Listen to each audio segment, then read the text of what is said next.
Salut tout le monde, c'est Ginji, on se retrouve pour un Ginji DR, rubrique jeu de rôle, donc vidéo écho à la vidéo de François Letarte sur les perceptions et l'échec qu'il y a autour, donc l'affiche sera en quelque part par là, ou là, bref. En tout cas, petit résumé, mais je vous conseille de voir la vidéo puisqu'elle est assez courte, c'est qu'il parle, en fait quelqu'un était intervenu pour lui poser des questions, comment il fait pour gérer les perceptions, étant donné que la personne, me semble-t-il, souffrait de certaines frustrations concernant les perceptions. Et du coup, François Letarte a répondu brillamment, mais je pense que ça soulève un problème plus vaste dans le JDR, puisque les perceptions, c'est le plus gros du problème qu'on peut identifier dans ce genre de cas, c'est-à-dire le fameux, le El Famoso, vous ne percevez rien, vous ne voyez rien, etc., etc., qui doit être, on va dire, il doit être banni, cette expression-là. C'est comme le ta gueule, c'est magique. Faut jamais avoir à le dire. Voilà, c'est comme ça. Alors, pour expliquer ça, je vais vous expliquer un petit peu quel est le principal problème. D'ailleurs, je pense que vous le verrez dans le titre de la vidéo. On ne va pas parler du problème avec les perceptions seulement, on va parler du problème avec les compétences. Les compétences en soi ne sont pas un problème. Les compétences sont là pour valider des expertises ou des spécialités venant des personnages. Mais si on y réfléchit bien, que ce soit peu importe le système avec des perspectives de réussite ou d'échec, que ce soit par des lancers de dés, que ce soit du D20, que ce soit du D100, c'est toujours le même problème. C'est qu'il y a une binarisation du traitement des jets et des compétences. C'est tu réussis ou tu ne réussis pas. Alors on peut évidemment mettre la perspective sur le oui et, oui et, oui, non, non mais, non et.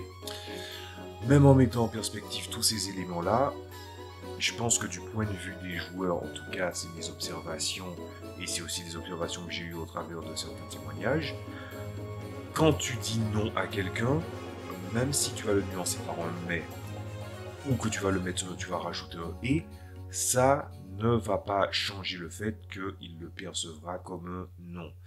Le jeu de rôle, c'est de l'interprétation de personnages, de l'interprétation des règles aussi.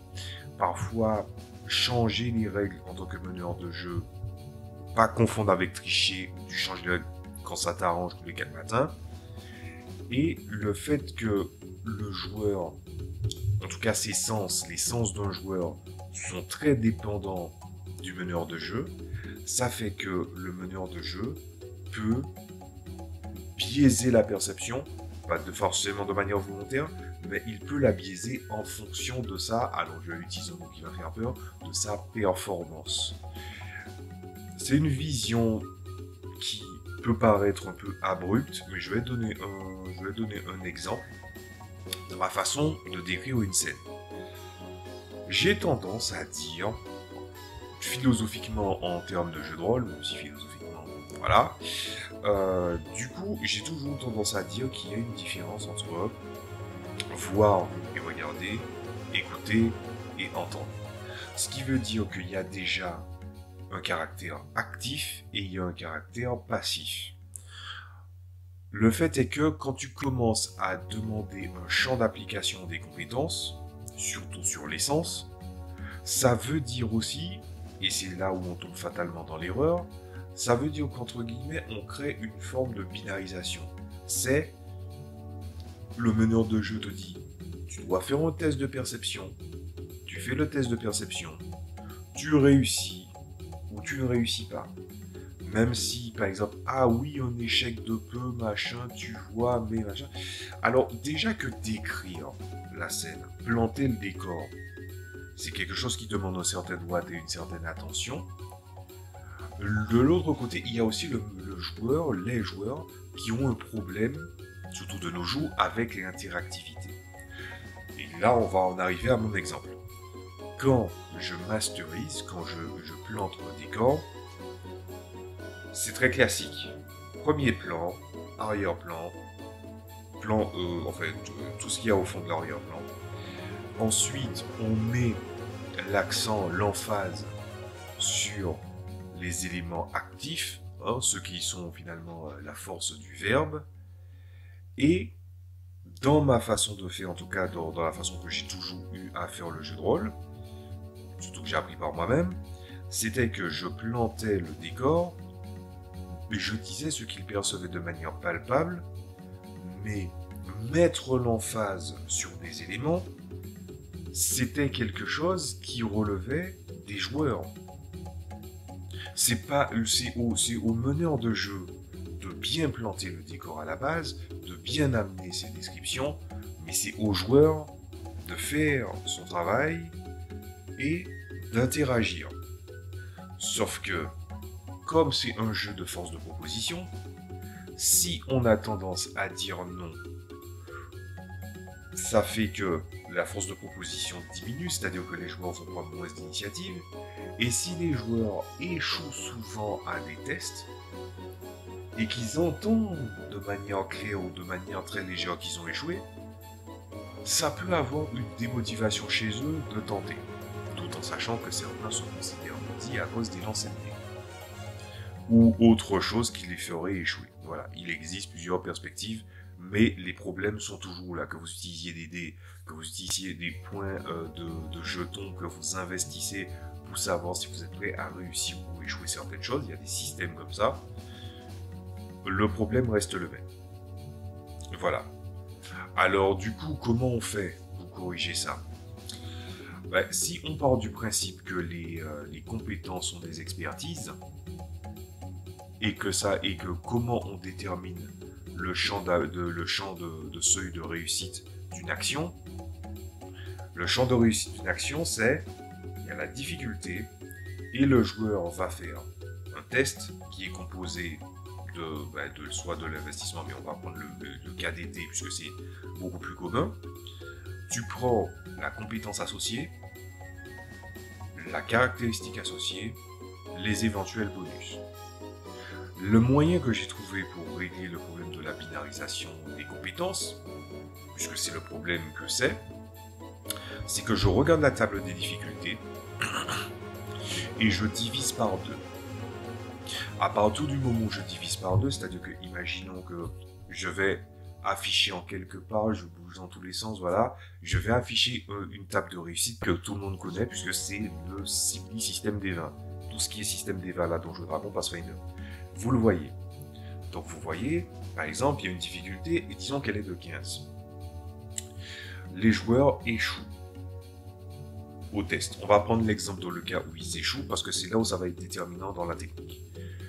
Ce que je fais, c'est que le champ de difficulté que vous voyez, je le divise par deux. Ce que ça va faire, c'est que, grâce à ça, la personne qui a, puisque je sais que ça change d'un jeu à l'autre, la perception peut être une caractéristique, tout comme elle peut être une compétence, la somme des deux va indiquer de manière passive des éléments. Elle le fait déjà en principe, si on se base sur la manière de planter le décor. Si tu plantes le décor, ça veut dire que les joueurs sont déjà prêts à percevoir. Sauf que quand tu décris une scène, tu la décris pour l'intégralité du groupe. Et ce truc-là, cet élément-là qu'il faut faire, c'est-à-dire utiliser la compétence ou la caractéristique ou les éléments associés pour pouvoir, par exemple, traiter des compétences, en fait des compétences de perception, en prenant la valeur à la moitié, de manière terre à terre. Si la personne échoue, évidemment, elle va échouer. Je veux dire, le test va en dire long. Cependant, comme il a déjà une base dans les scores, et que parfois une fourchette sur un des 20, c'est assez large, se baser seulement sur l'acquis qui ne bouge pas, donc c'est-à-dire de manière les caractéristiques dures, c'est comme ça que je les appelle, ça permettra au joueur d'avoir plus de détails autour de ce qu'il a cherché. On va prendre l'exemple, il y a un duc qui est décédé, un des alliés des personnages joueurs est dans une situation compliquée. Le duc a probablement eu des problèmes qui ne sont pas identifiables et il y avait une raison de trouver un bouc émissaire. Ils ont décidé de rentrer dans la chambre. La chambre, on va dire, elle fait du 40 mètres carrés, très très grand. Et ce qui va se passer, c'est qu'ils vont commencer à chercher quelque chose qui va attirer leur attention. Ils sont dans leur chambre est assez opulente, et puis imaginons il y a un guéridon près de l'entrée. Vous allez taper sur Google qu'est-ce qu'un guéridon. Je sais que la dernière fois que j'ai dit guéridon à quelqu'un, la personne elle a bugué, donc voilà. Il y a un vase au-dessus, un vase assez chic avec des fleurs. De l'autre côté, tout au fond, il y a le lit magistral avec les grandes fondations, des draperies de velours, et de chaque côté de la tête du lit, il va y avoir des tables de nuit.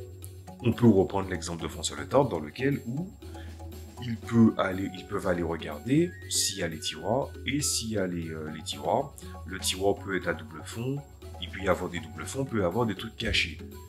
Est-ce que tu vas aller faire les joueurs, est-ce que tu vas faire les joueurs, tu vas faire ce que les joueurs vont faire un test pour interagir avec quelque chose qu'ils peuvent accéder sans aucun problème. Parce que si jamais on prend l'exemple de la table de nuit où il y a un double fond, c'est-à-dire que tu vas déterminer si l'élément où la preuve se trouve sur s'ils échouent ou s'ils réussissent. Alors, je suis pas très familier avec ce domaine, mais j'ai l'impression que si jamais on fait ça, ça relève presque des jeux à narration partagée. Et que si c'est un jeu à narration partagée, et qu'on se base sur un système de réussite ou d'échec pour construire une histoire, on dilue la péripétie pour la rendre moins impactante dans la scène. Et c'est systématiquement ce qui arrive. Ce qui fait que il y a des interactions avec lesquelles on ne va pas faire de test. Alors, je pense qu'il y a des personnes qui diraient juste « Ouais, mais en fait, tu peux interagir avec, il n'y avait pas besoin d'expliquer. » Mais là, il faut expliquer.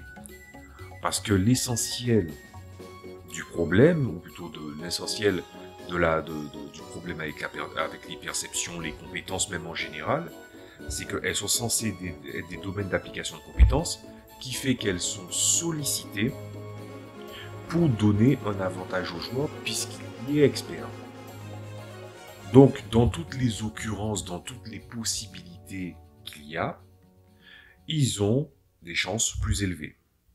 Cependant, le dé finit par te trahir tôt ou tard. Parce que la fourchette, encore une fois, système des 20, la fourchette, elle est très très grande, et que ce qu'on attendrait d'avoir comme compétence, ça dépend des jeux, mais ce qu'on a comme champ de compétences.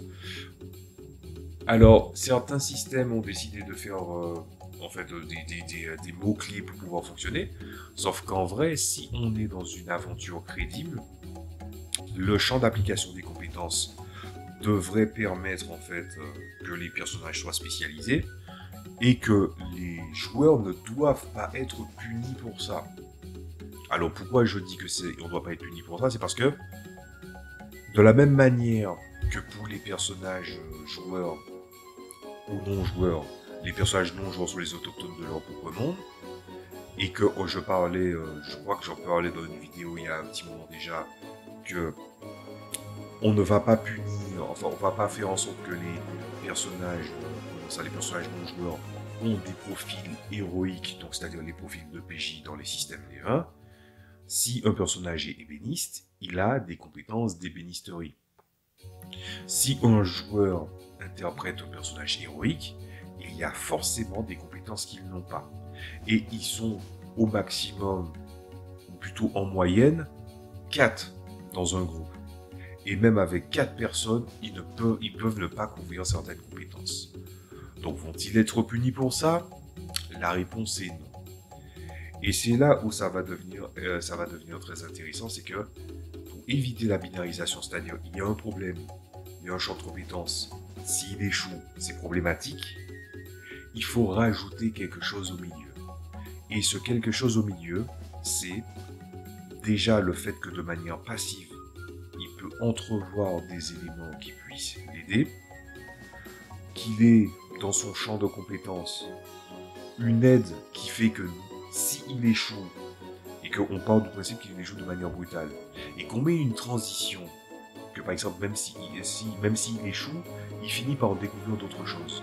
Donc quand il réussit, et qui plus est qu'il réussit avec la compétence en question dans son champ d'application de compétences, il ne faut pas seulement le récompenser en ayant trouvé l'élément pour réussir, mais il faut aussi faire en sorte que son observation, s'il s'agit d'observation dans le cas de la perception, elle donne suffisamment de détails pour être déterminant et signifiant dans les scènes suivantes.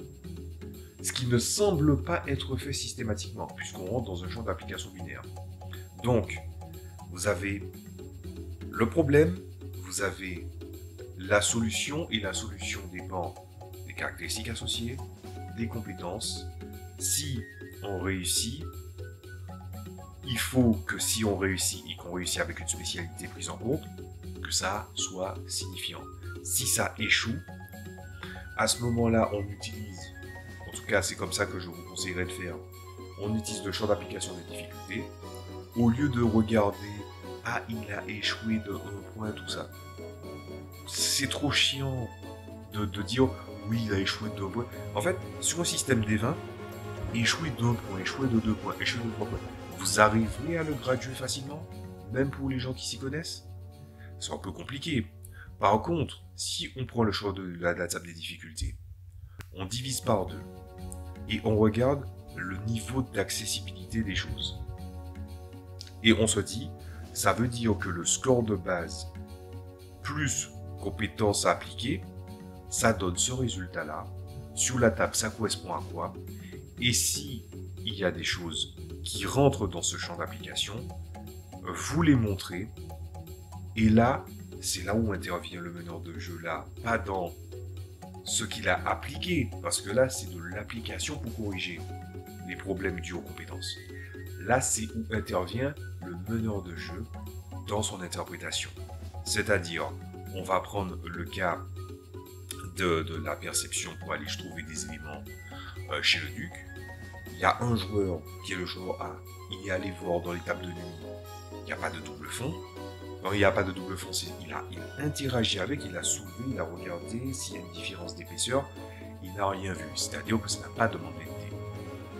Ensuite, quand il y a des tests de compétences, on te dit dans les livres de règles, les systèmes des 20, combien de temps ça prend. Et parfois, si tu as suffisamment de temps, on te fait faire des plus 1 à chaque essai pour que tu puisses poursuivre. Sauf qu'au lieu de dire à la personne, tu vas chercher dans cet endroit,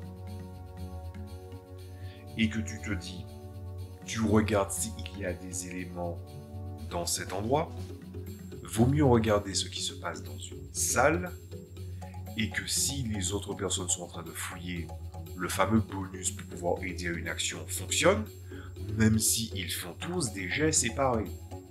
Parce que c'est du travail d'équipe. Et après, ce qui se passe, c'est que on va dire que le joueur B, il était en train de chercher sous le lit, au niveau de la caissette, au niveau des armoires. Ils sont tous positionnés à des endroits différents, et il y en a un qui est devant l'entrée. Il s'est dit, bon, il y a un guéridon, il y a un tiroir dans le guéridon, est-ce qu'il regarde le dit objet? Évidemment, il a fait son test, et on va partir du principe qu'il a échoué. Mais par contre, quand il aura échoué, et il aura échoué à regarder qu'est-ce qu'il y a autour du guéridon, il tire le tiroir, il voit qu'il n'y a rien, il est dans une zone autour, et il y a les autres qui ont donné de l'aide. La table de difficulté, il y a le bonus qui s'applique. À ce moment-là, il bouge le vase, mais il bouge le vase sans vraiment regarder de quoi il est question, surtout en bougeant le guéridon. Il touche le vase, il regarde le vase, il ne voit rien, mais quand il remet le vase en place, peut-être qu'il y a une compétence qui s'est appliquée et qui n'a pas fonctionné, mais peut-être qu'il a une autre compétence, par exemple, je prends un simili-système des 20, par exemple, il y a H Blue Rose, du coup il y a la perception du sens du toucher. S'il a échoué de peu, à ce moment-là, le meneur de jeu peut faire preuve d'astuce dans son interprétation en expliquant qu'il a voulu que le personnage a cherché sans succès, il a même regardé dans le vase, mais par contre, quand il a remis le vase en place, il a senti un déplacement même si il y avait des fleurs, il y avait de l'eau à l'intérieur, il a senti un mouvement dans l'eau, dans le vase, qui n'est pas naturel. Et voilà. Est-ce que ça va être l'élément qui va déterminer si il va trouver quelque chose ou non? Mais ça dépendra du meneur de jeu. Mais on peut aussi faire plus subtil. C'est à vous de voir comment on fait. Donc il faut laisser une place quand même pour les mécaniques. Et les mécaniques ne sont pas censées finir. Donc en conséquence, ce que je voulais dire par là, c'est que le nom mais et le nom et, c'est quand même considéré comme un nom aux yeux des joueurs. Mais au niveau des applications de compétences, je me suis très focalisé sur la perception, puisque ça parlait principalement de la perception. On peut appliquer ça à n'importe quelle compétence. Ça arrive qu'on dise oui, il y a des dons ou des capacités qui te permettent d'utiliser des caractéristiques alternatives pour faire des tests, ou des compétences alternatives pour faire des tests. Mais est-ce qu'il faut attendre, en tant que meneur de jeu, le fait que personnage ait réussi ou échoué pour pouvoir l'appliquer? Je pense que non. Les compétences sont censées être des ajouts. Il ne faut pas partir dans le superlatif, dans le positif non plus. Et si je m'attarde autant sur le ressenti des joueurs, c'est que un joueur qui réussit ou il échoue, il sait qu'il réussira des tests, il échouera des tests, mais essayer de faire en sorte de rajouter des éléments en plus et des éléments qui ont une base solide puisqu'elle intervient chez le personnage, ça permet de lui donner la réplique ou plutôt la réflexion d'aller un petit peu plus loin dans ce qu'il a à faire et donc augmenter la force de proposition. Dans les cas des scénarios d'enquête, si on dit tu n'as rien vu, ben, ça veut dire que soit qu'il n'y avait rien à voir, soit il n'a pas trouvé quelque chose. Sauf que dans un cas, c'est absurde, et dans l'autre, c'est arbitraire. Voilà, à vous de voir qu'est-ce qui est arbitraire, mais qu'est-ce qui est absurde. Le mieux, quand il s'agit de scénarios d'enquête et dont le but est d'avancer, c'est de faire en sorte qu'au travers des actions qui peuvent les aider à mener à une autre étape, de pouvoir vraiment se concentrer sur ce qui était l'essence même de leur action, c'est-à-dire par exemple la recherche, s'il s'agit de recherche, pour pouvoir avancer. Alors autant, par exemple, il y a des compétences, là on est dans la compétence sensorielle, ça c'est facile à régler. Après dans le social c'est déjà différent. Puisque dans le social, par exemple, on serait plus sur trouver la bonne astuce pour pouvoir avancer. Mais il n'empêche que les joueurs, en utilisant les bons mots, ça peut vite tourner au désastre ou à leur avantage. Mais quand on utilise l'essentiel des compétences dans n'importe quel système de jeu de rôle, les compétences ou les caractéristiques associées sont censées être des ajouts et qu'il faut faire en sorte que l'application se trouve de manière passive, active et surtout réactive. Voilà, c'est tout ce que j'avais à dire sur le sujet. Donc en souhaitant que ça vous ait plu ou que ça vous ait aidé, c'est très difficile de changer ses habitudes concernant le traitement des compétences ou des règles, ou même de pouvoir donner la réplique aux joueurs. Mais faire ça, ça aidera aux joueurs à interagir plus souvent, à satisfaire leur curiosité et surtout d'avoir une sensation d'accomplissement qui nous poussera à aller beaucoup plus loin. Méfiez-vous des absolus comme vous ne voyez rien, ou bien que vous ne sachiez pas expliquer quelque chose. Et en fait, je vais quand même revenir sur un petit élément qui a toute son importance. C'est pas une compétence de base que de connaître l'intégralité des fiches des joueurs quand on plante le décor. Voilà. Si vous avez une bonne mémoire, vous connaissez les scores, vous connaissez les trucs, donc faire une description en fonction des sens de manière passive, évidemment, ça serait compliqué. Mais là où la passivité commence, c'est le moment où l'intention du joueur commence. Donc ce n'est pas au moment où vous plantez le décor que les compétences passives vont s'appliquer, mais plutôt au moment où l'intention des joueurs commence, au moment où vous leur donnez la réplique. Voilà, c'est assez bien résumé. Je vous dis à la prochaine fois pour d'autres vidéos. Salut à tous.